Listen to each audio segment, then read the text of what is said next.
My name is Choi.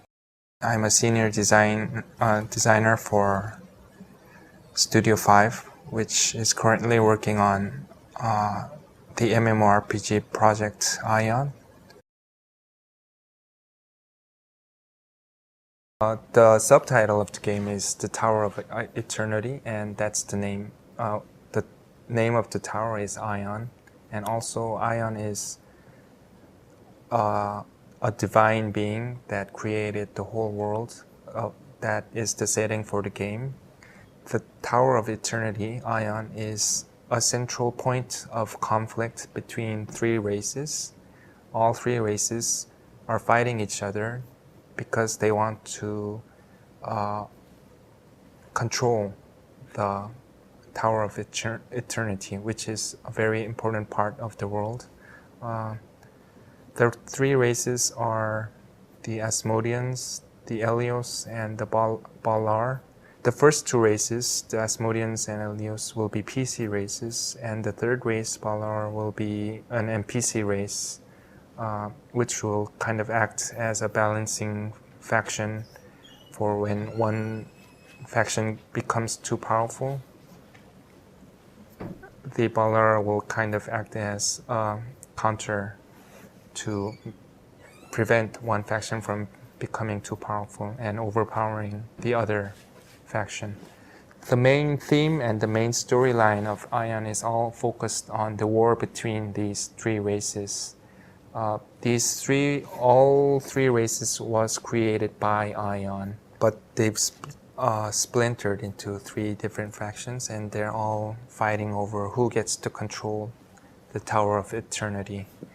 It is not your typical high fantasy setting with elves and trolls. Of course, we will see many typical fantasy elements, but I think one very interesting part of Aion is that you get to play divine beings called devas.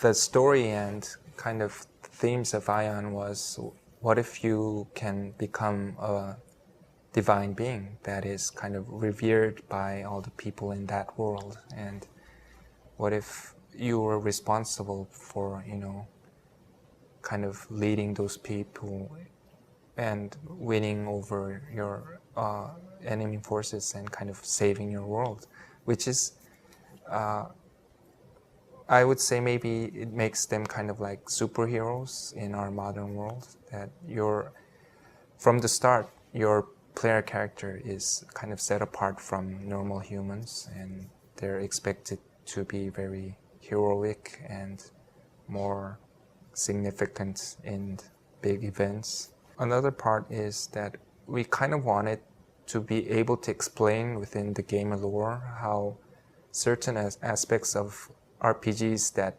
people just kind of fumble over, which is if you die, you don't really die, but you just start over from the graveyard or the town. And we just wanted to explain how that is possible. And because in Aion, because you're essentially an immortal being, so there is no permanent death for you. It's because you're a deva, if you die, only your physical body is destroyed, but because you're kind of semi-divine, you can reconstruct your body and just resurrect yourself. And that's kind of how, even if you get killed killing monsters, battling monsters, you'll just, have a little penalty, and then you'll just keep continuing playing the game.